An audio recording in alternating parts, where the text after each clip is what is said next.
Welcome back to B&B Studios, where Berner and Barthy will talk all things happening in the Central Coast Rugby competition.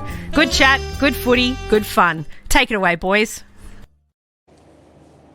Thanks, Tomo, and welcome back, everybody, to the B&B Unplugging Central Coast Rugby podcast. We are not in the studio together this week. We've had to go by correspondence. We have no idea how well Barthy's internet's going to hold up, or his audio, from that matter. How are you, mate? Good, pal. Going really well. Coming to you live from Arachnabeel in Victoria, home of... Where is that? Where in the world is that? Obviously, Victoria. Well, mate, it's home of Nick Cave from the Bad Seeds. I'm out here doing a rural musical tour for Mushroom Records. I'm here as a guest speaker, and Arachnabeel. Look it up. It's home of Nick Cave. So that's where I'm broadcasting live. I've just taken a moment out of my speaking duties to do the podcast. How you going, pal? How's your week? Yep. Yeah. Going good, mate. Had a good weekend. Some good games on the weekend. Got about 6 minutes of game time in second grade before I tweaked my hamstring and had to remove myself from the field, which was exciting. It was a good day of rugby down there at Wee Wee. Good to see Carl, the sponsor. Obviously, I'm down there for obligations to our sponsor and to support our sponsors as our sponsors support us down there. And support Carl in his 100th game, and he played a blinder, so did the Gossard rugby team as well. They were outstanding in both games. And then, mate, went to Nelson Bay over the weekend after rugby, and it was a nice way to end the weekend. So, but less about me and more about the Central Coast Rugby competition. Let's get into the results of the round, thanks to Gus and the team at Erina Podiatry.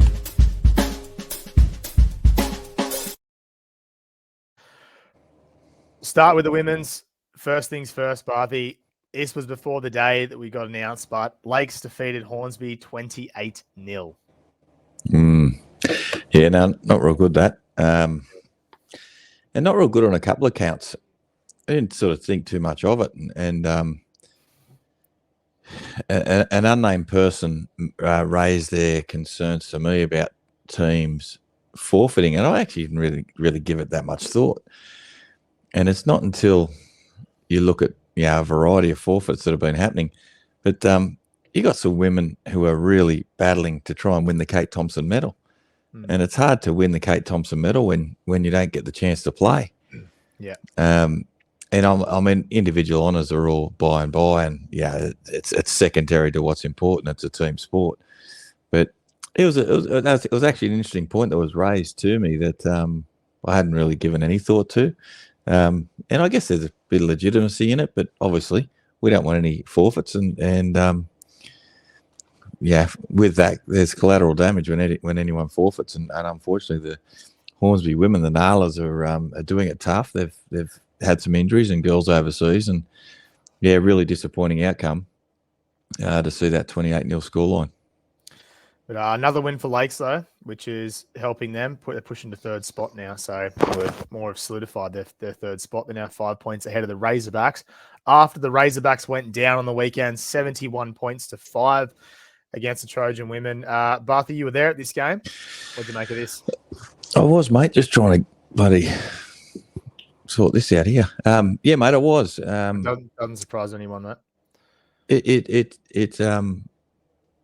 The poor old Razorbacks were under strength, and they took the field with eight players, but they took the field, Berner, and that's what was exciting. Yep. And that was great. They were under strength, they were underdone, but they were competitive and they tried their guts out. The poor old Razorback women, they didn't touch the ball the first 3 times they kicked off, and Terrigal scored off the kickoff. Shanae Ball was absolutely outstanding. She scored four tries, and last game she scored a hat-trick as well. Yeah, and I'll be putting her in cotton wool. I've seen her come off a couple of times with either a dodgy knee or a dodgy ankle. I'm not quite sure. It was a dominant performance by the Terrigal Trojan women, and they still managed to spread the try scoring far and wide. We had a variety of different try scorers. The Razorback women were brave and they tried hard, but unfortunately, just the sheer interchanging of players from Terrigal Trojans, their skill level, and they were too big, too strong, and too fast, and the results. There's a bit of the Razorbacks did really well. They competed really well. They got tackled a metre short of the line 2 or 3 times. But I guess it's a wrap on the Terrigal Trojan women. They didn't give an inch, and yeah, it was an outstanding performance by the Trojan women. But big ups to the Razorbacks getting out there, putting eight women on the field who tried their guts out nonstop. So, well, it's a big result, big win to the Terrigal Trojan women. It's good for rugby. And last game, mate, Avoca beats Warrnambool 60 points to 0. So Avoca with a shellacking. The person who I want to make mention of is Shani Waters. 7 tries and 5 conversions, 45 individual points. She scores 45 of Avoca's 60 points. That's got to be some sort of record, surely. I think it would be. It would be in the competition so far. It's got to be 45 points. That's absolutely huge against Warrnambool. Yeah. I bumped into Ellie Mitchell, one of the Avoca Beach players in the Botlow of all places. And I mentioned the fact they had a big win, and she sort of said that they were a little bit short of numbers. So the scoreline blew out pretty good. It looks like Warrnambool had 6. Just looking at Rugby Explorers, I don't know how many they had, but it looks like they had 6 players that were there that were on the team sheet anyway. So might not have been a full complement, but regardless, outstanding effort by Shani Waters. She's obviously an absolute freak for the Avoca side, and cleaning up 45 points, not a bad effort. So after round 11, mate, Trojans are on top on 50 points, still unbeaten. Second place is Avoca on 40 points, and this is where it gets interesting. Third place, the Lakes on 33. Fourth place, the Razorbacks on 28. And then there's a gap. Hornsby in 5th place on 20 points, and they're going to struggle to accrue any more points really for the rest of the year unless they can really recruit some because there's got so many out.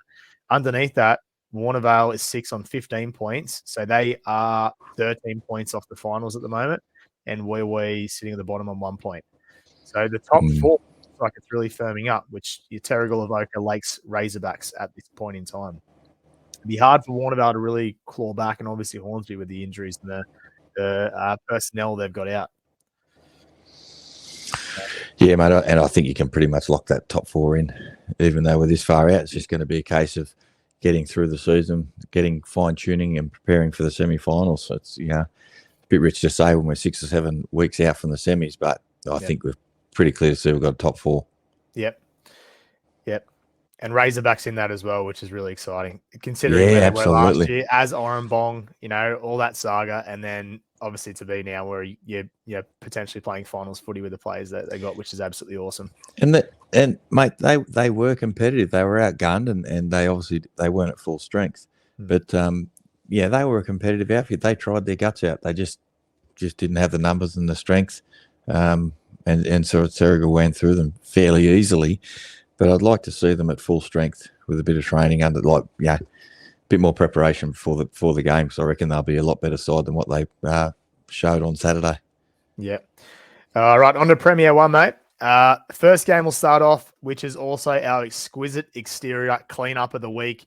And it was handed out by the man himself who's delivered the cleanup of the week, Carl Verhoff. Gosford get the win over Woy Woy, 114 points to 0.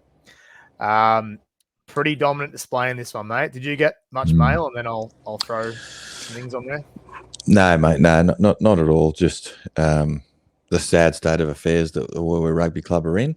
But mate, you were there. You witnessed firsthand. So I'll leave it up to you. Yep. It's a bit of a weird one. Gosford were outstanding. Everything stuck for him. Like watching McGlynn was playing 10 and he just was gliding. It shit me to tears watching it. But he just glides across the field, and every ball that he passed was just hit the man. Everything was just perfect. It was actually really good to watch, and it was a game that was played in really good spirits as well. And the thing with playing seconds and watching first, it's almost like Woy Woy's a club that feels like a bit of a third grade, sort of quality. The players that are there are awesome to play with. And I was warming up in seconds, and I had players that were there that were just like, what are you doing a line out? They just had no idea. Or in a scrum, like if I'm a flanker, where do I bind? These are the questions that are getting asked in second grade. And it's not far off the questions maybe that are getting asked in first grade as well. So they've recruited really well to recruit these really good people to the club. They try their heart out. They give away a penalty. They go, what was that for? It was for this. No worries. I won't do it again. They get back and they try and go again. but the quality is clearly not there. Like if you put Gosford's first grade against Gosford's third grade, that's probably the scoreline that you might get. You know what I mean? That's sort of the level that they're at. And there was a couple of moments that happened throughout the game, and it wasn't, the scoreline wasn't from lack of trying or anything from Woy. They competed at everything. Gosford they're just too good. They just found the outside backs, and as soon as they got Nathan Brown in a bit of space, like it was game over. They couldn't compete. But there was 2 points at the end where Woy were attacking the line. You can imagine like a whole crowd. There's old boys' day, so everyone was full of piss on the sidelines. Last 5 minutes, Woy attacking the line. And there was twice where you felt like they were, it was at that scenario where in front of the post, you just keep tapping the ball. And twice they tapped it, but when they've tapped it, they haven't let it go. They just like tap the foot like a rugby league tap. That happened the first time, and everyone's like, "What are you doing?" So Lenny was the ref. Obviously, it has to be a handover, and scrum to the opposition, and they did it again 5 minutes later. And mate, I had the best content lined up. I was like, "This is going to be great," because I was filming it. I'm like, if they go over here, the whole sunny side's going to erupt. It's going to be like we won the game. And then I was going to pan over to the scoreboard, and at that time it would have said 107-5. And I was hoping I could get that shot, but just tapping the ball and just not releasing, just those things and not understanding that you're not allowed to do that in rugby. They're the kind of people that are playing, and it's one of those. It was hard because even the old boys in the sideline, they're very critical of, I suppose, the state of the affairs of Woy, and in getting to know the players, like it's not for the fault of trying. It's just that these players are nowhere near the level of first grade that they've got to be. But it is in a way a positive for the club that the morale is really good at the moment, regardless if they're getting flogged. The morale is awesome. And if you want to recruit players that have that skill or develop those players, that's what you need around the club. And how they're talking is, we can't wait just to keep playing and then wait for a preseason and then trying to work on everything. I think they're overcomplicating. I feel like even just doing the warm-ups and stuff with a second grade, like for warm-ups, we're running block plays and stuff. And some of the people don't know what block plays are. It's like just, just little things like that I think maybe need to change a little bit. Just when you're recruiting new players, they've got water polo players and just players from everywhere that are just coming to have a game of rugby. So a bit of a different culture, but I don't want to put too much of the focus on Woy because Gosford were phenomenal. They played really well. They were so solid in every aspect. And again, it's hard when you got that sort of game not to run out of puff and lose interest. And they didn't do that at all. They just kept going and kept resetting and then moving forward every single time. They were really good. Gosford really impressed me on the weekend. Had the great man Carl Verhoff, he score? Yeah, he did. His 100th game. No, sorry, he didn't score in his 100th game, but what he did, he would have set a few up, surely. Well, yeah. Look, I actually don't even know if he did that. He had a bit of a bludger of a game, to be honest. Do you know what he did do? He took a conversion though, so he took the second last conversion and got it, and I missed it because I was just chatting on the sideline. And after the game, I was looking through the score sheet and everything. I was looking to see if Macca scored, but he obviously didn't. And Carl was on there. I'm like, didn't know he kicked the goal? He's like, yeah, like, as if I'm not got a 100 game. Like, you got to have a shot at it. Got to get him on the score sheet. Exactly. And I do want to also give a shout out to, actually, I'll give 2 more from this game. Michael Jones, the 15 from Gosford. His confidence was a little bit low. His goal kicking was a bit off. He was wasn't listening enough to the advice on the sideline.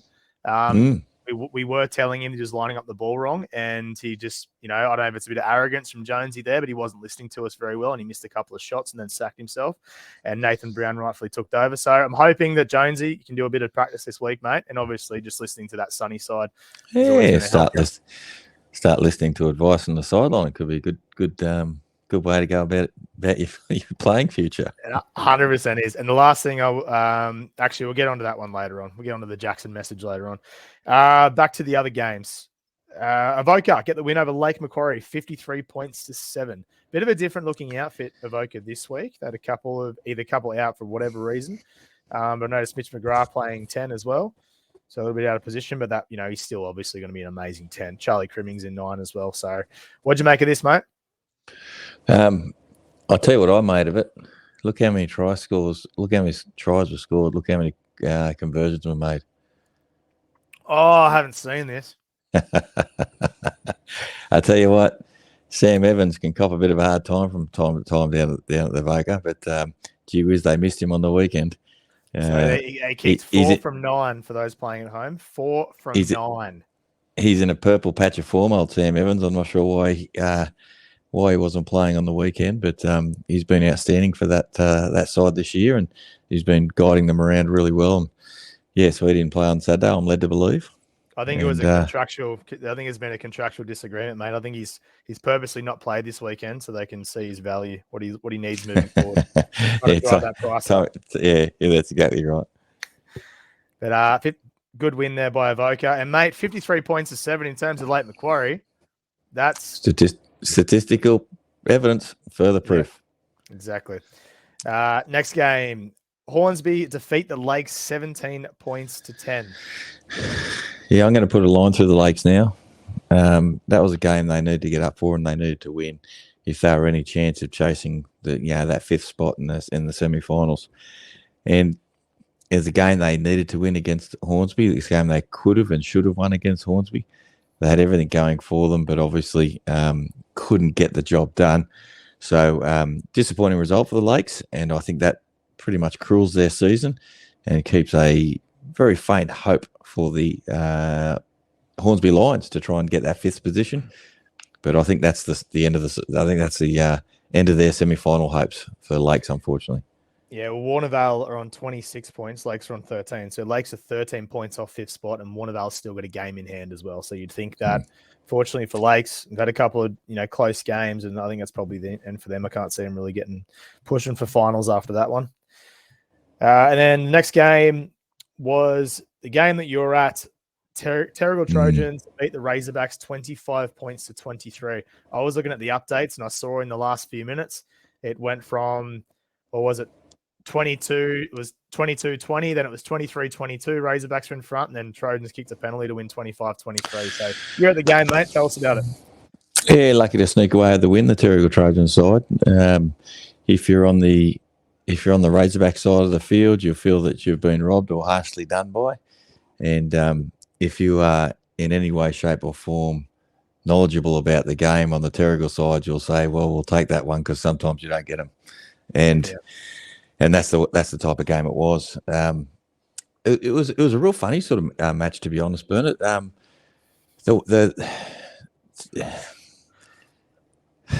say it's a bludger of a match is probably a little bit too dramatic, but no sides are really throwing anything and at each other.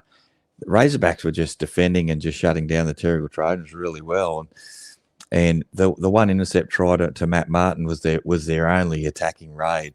Well, I could say really with any confidence in that first half. And Terrigal sort of maintained the possession, kicked a few penalty goals, and scored a couple of sort of well-worked tries. But it certainly wasn't it was more of a game of attrition than necessarily enterprising rugby. And I thought the second half was the best thing to happen for the Razorbacks because they came out and they played more expansive football and really took the game to Terrigal and took the lead too. I can't remember the halftime score. Let's say maybe 17-8 or something along those sort of lines.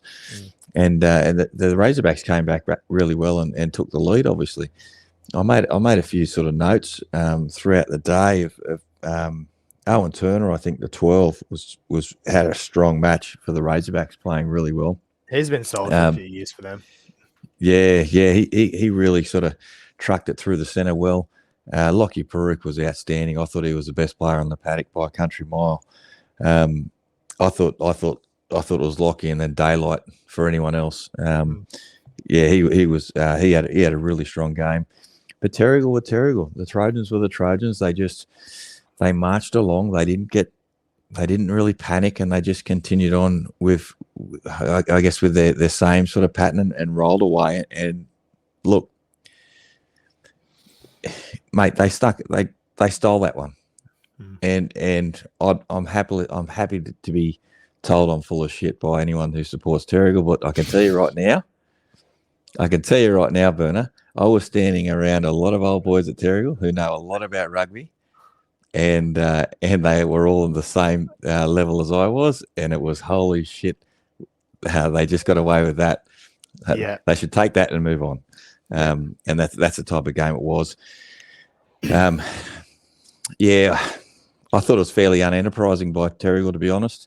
I thought their I thought their back line was just not used effectively. And, I thought young Harry Gray had an outstanding game at prop for Terrigal. He played really strong and ran the ball with some gusto. And it was just one of those games that sort of, with the exception of sort of Lockie Peru, like I said, the number 8 for the Razorbacks, who I thought was brilliant. Everyone kind of just cancelled each other out. No one really, do you know what I mean? Like, it was one of those funny sort of games. Yeah. The scoreline suggested it was it was close, but it was I think it was a game that you sort of, you tick off and you move on.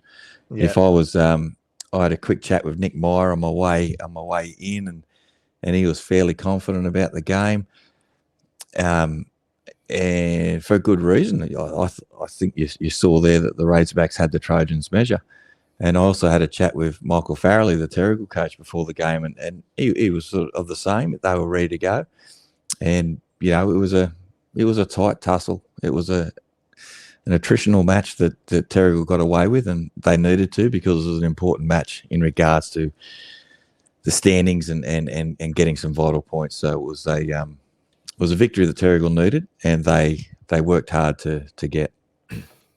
Well, let's look at those standings that you mentioned. In first place is Avoca on 44 points. Second place are the Trojans on 39 points. They've only played 9 games, so 1 less than the rest of the comp. Razorbacks are in third place on 37 points, so 2 behind Terrigal. Gosford in fourth place on 34 points. Warnervale are in fifth on 26 points. They've also played 9 games. They're the only other team. And then we got pretty much a bit of daylight. We have 8 points away is Hornsby in sixth place. Lakes are in 7th on 13. Woy are in 8th on 7. And Lake Macquarie are still duck eggs. Yeah, Hornsby's the only chance there to sneak in. I had a quick look, and the Wildcats have a difficult end of the season in regards to the draw. Yeah. So Hornsby is still half a chance. They're obviously going to have to knock Warnervale off. I actually think they might play each other twice. I don't know if that's possible or not, but I had a quick look through the draw, and it's going to be a really tight back end of the season for both clubs. So watch this space. It'll be interesting to see how they go. Yeah, I think even this weekend, if you look at I suppose how it might unfold, or what's the likely scenario, Warnervale play Woy, so you'd think they'd win well there. That would move them to 31. Hornsby play against Avoca. If they don't win against Avoca, who are top of the table, that would then mean that we have, what are we looking at there? 13 points between them. So it's quite a big jump there if that's going to be the case, to between 5th and 6th. But we'll see what this week brings, mate. Let's get into this week and let's preview round 12.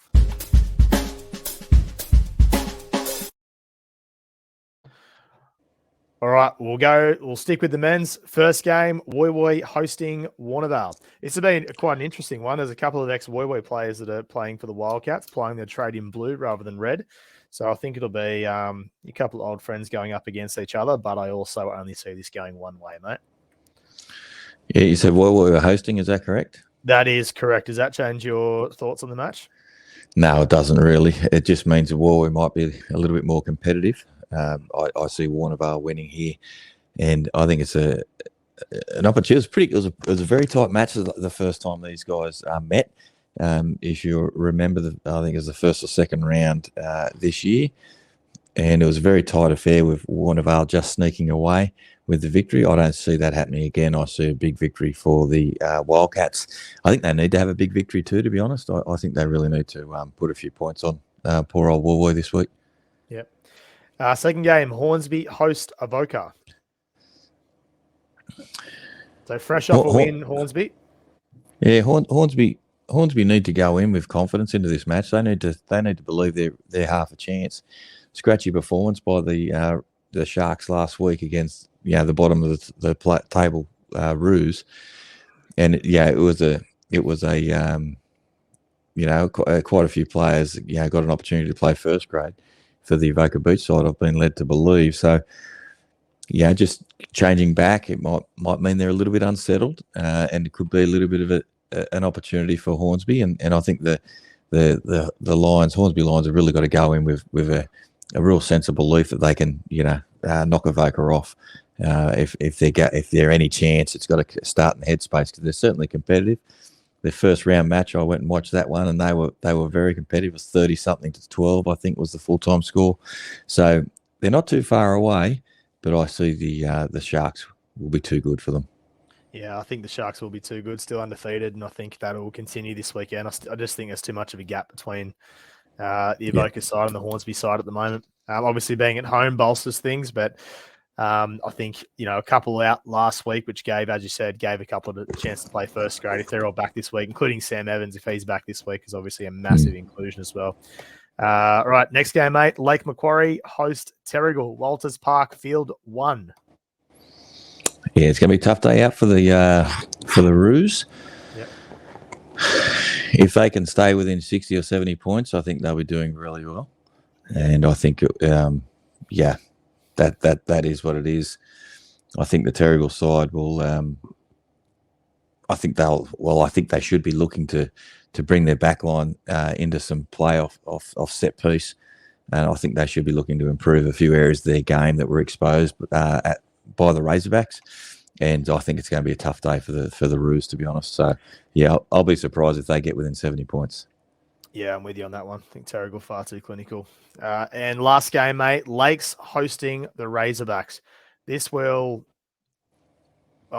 has the potential to be the most competitive game of the week. But again, Lakes I can't see them getting the win here. No, I'd be a little bit more buoyed in the potential for them to have a win if they won last week to get that momentum going. Considering they couldn't quite get the job done for Hornsby, I can't see them getting the job done over the Razorbacks. I also believe that the Razorbacks will make a few changes. Watching the sides that ran out, I think there could be a few changes, and I think the Razorbacks first grade squad has the potential to be a little bit stronger as well. Yep. And it is a bit of a week this week, mate, where I think we could really start to see that shift, as I mentioned before, between the top of the table and the bottom, because Gosford does have the bye, but all the four above, or the four of the top five, are all playing the teams at the bottom. So that competitive matchup of like your 2 playing 3 or whatever that we've had in recent weeks is not there. Warrnambool have Woo Woo, sorry. Avoca have Hornsby, Terrigal have Lake Macquarie, and Razorbacks have Lake. So you'd imagine if the favourites are going to win and history is going to repeat itself, obviously, then we're just going to see that top 5 move further and further away from the bottom of the table. So we'll see how that unfolds, mate. On to the women. All right, Hornsby hosting Avoca, hopefully. Yeah, look, I hope the same as you, mate. Hosting means that this week. Yeah, hosting means more in chance. They might be chance. Avoca will flog the pants off them. It's going to be a tough day. It's as simple as that, when they can't get enough, unfortunately when the Nalas, and we love the Nalas, but they're in a very difficult spot at the moment. Yeah. When they can't get enough players, it's going to be a tough day, and Avoca by plenty. Yeah, I'm with you on that one. Mate, I'd rather we bang on it all the time. I'd rather see a 70-0 scoreline than a 28-0 scoreline. Yeah, but everyone would rather watch that. Everyone would rather play in that. I mean, if you got the mentality that you're going to win a game and you get done by 70, obviously you're going to have the shits. That was a bad game. And if you got the mentality we're still going to go out there and we're going to play rugby and want to enjoy ourselves, that you can still enjoy and play the game even after you have a heavy defeat. Just depends on what your outlook on playing a game of rugby is, or playing any sort of sport. You can still have the absolute time of your life, but you miss a couple of tackles or whatever it is. Now. I might give the administration nightmares here because I don't know if you're allowed to do this. I don't know why you wouldn't be allowed to do it. But surely, clubs like Avoca have like squads of in the high 20s. Surely Razorbacks, surely the Hornsby Lions women can say, listen, we've got 6 players. It's the best we can do for Saturday. Surely Avoca could then turn around and say, yeah, no worries, we'll bring 5 girls that we would cut and give them a chance to play rugby. And they go and play for the Nalas. So it might be, I have no idea, but let's just say there's 5 girls on a rotation. It's your turn to miss this week. So, everyone can get some game time throughout the year. Give those 5 girls a run in the nailers. Give everyone a game of rugby. But I think you can do that anyway, Kay. Isn't that really what they're doing in terms of if they've got, say, 6 players, that Avoca would turn up and do that? Or is that or are you saying that something has to be made official? No, I'm not. I'm just not sure. It makes no sense why you can't. But I'm not sure if there's like some sticky bloody. Well, you're tied to a club. You can't run out for another club if you're tied to Avoca. Whether your insurance is linked to Avoca and not Lakes. I see what you're saying. It makes no difference. You're playing the same freaking sport on the same field. Yeah. So I don't see why, but I just got this feeling there might be some sort of stupid bloody rule in there. I see what you're saying. Next game, Woy hosting Warnervale. This is the bottom of the table blockbuster this week, mate. Tell you what, it's a good chance for Woy here.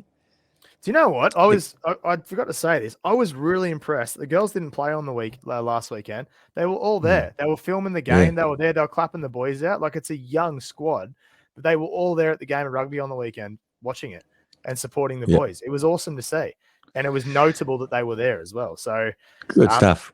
This is a chance for them, mate. Obviously, the Warnervale on the back of a 60-0 loss to Avoca, and they're having to travel. I'm going to back Woy here. I'm going to back the women in for their first match. Yeah, I am. Come on, my Lions. Come on, girls. I'll go with the heart. Yeah, we'll back Woy in for this one. Yeah, come on, girls. Yeah, got to shut down. Mate. I'll tell you, girls, here's the secret. Shut down the best front rower in the competition in April Radford. Yeah. If April's playing, she's obviously they get a lot of momentum off her good steaming yards and runs. If you can shut April out of the game, then you'll go a long way to shutting down the rest of Warnervale. She's a vital player, an outstanding player for the Wildcats is young April. She is. And the Woy girls had 16 players at training last Thursday as well, which is outstanding. Yeah, good. You want to see that growth is there. A lot of players that are new to rugby as well. So, it's obviously takes a while to learn the game, but having 16 players that are dedicated and down there on a Thursday is awesome for the growth of the game. And last game, mate, the Lakes play Razorbacks 3v4. This is a huge, huge game at Lakes. Well, I'm not sure why some of the Razorback women weren't playing, whether they got proper injuries for like a few weeks out, or whether it was just bad timing for the Terrigal match. I really don't know. I'm going to back Lakes here, just on the fact that there's a few Razorback women out.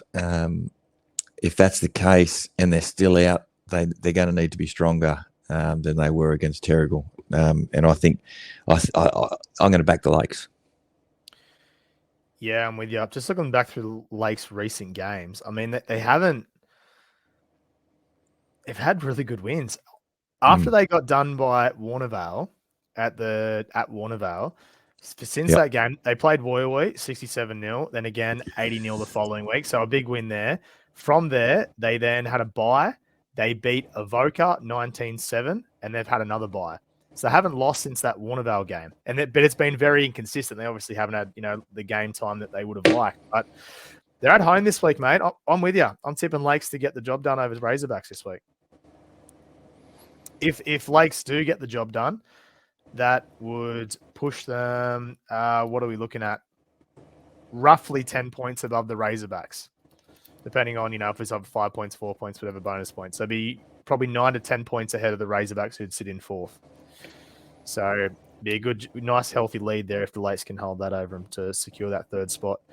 Does it matter? Does third versus fourth matter? Not really when you're playing a final system as that, but sure they'd love it. All right, mate, that's the games for the weekend. So Hornsby hosting Avoca, Woy hosting Warnervale, and the Lakes hosting the Razorbacks.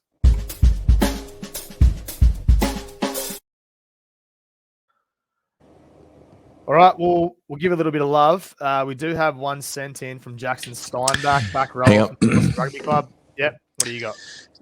So I was just going to say before we get on to the love, I'm pretty sure all of those women's games are all being played at the Lakes.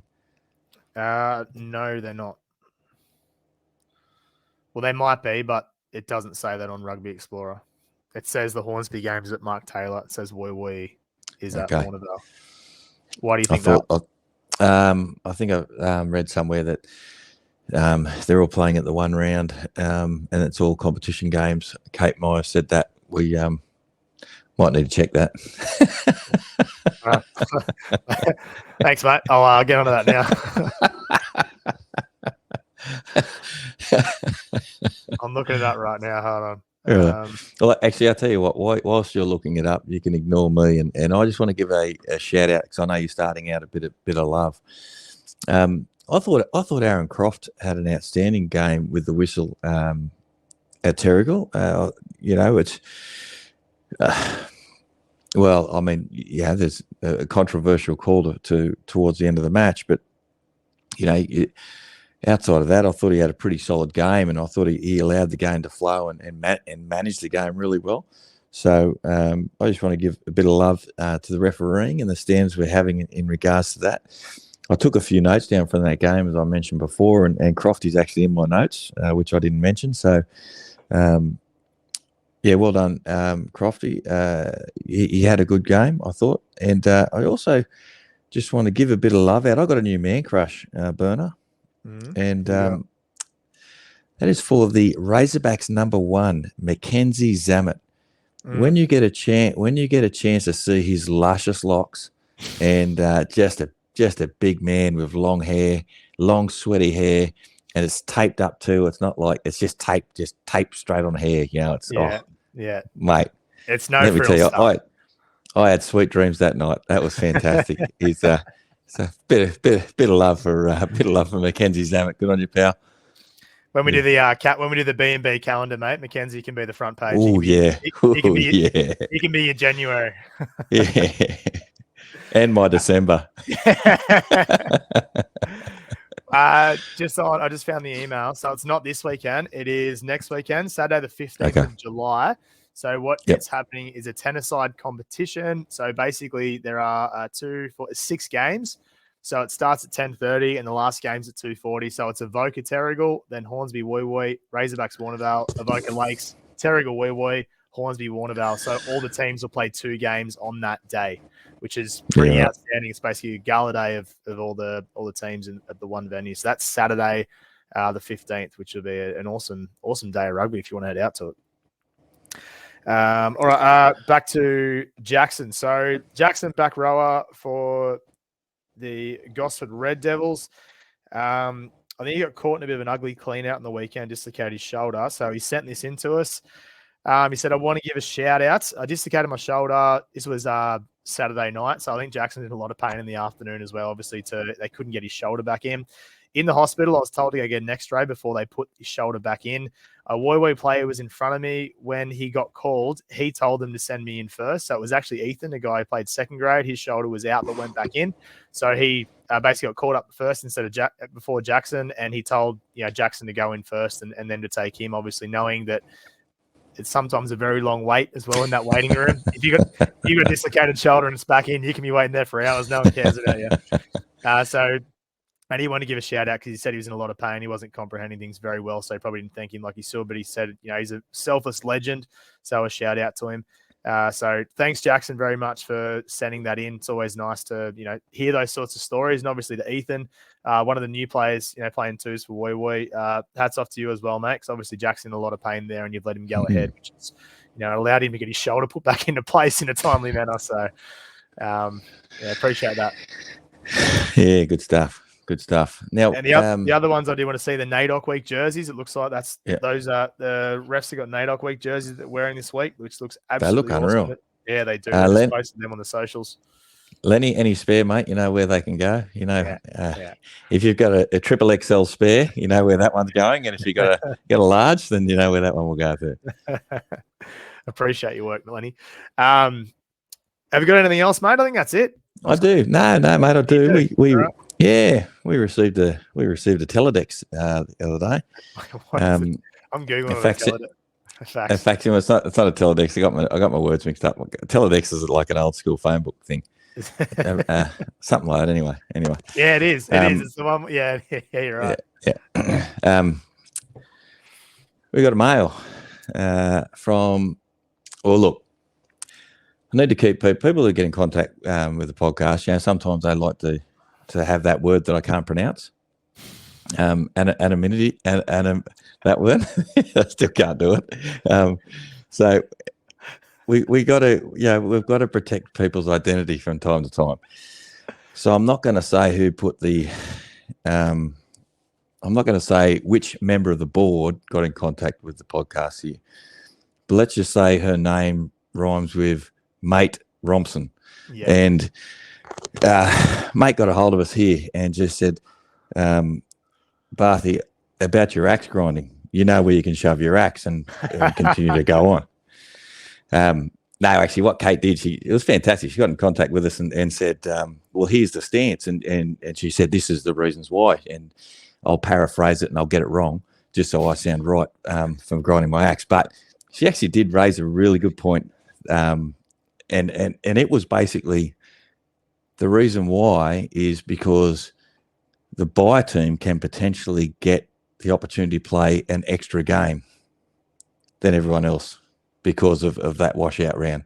Yeah. So teams have 2 buys. The buy team might get only have 1 buy. You know what I mean? So they potentially can get more points.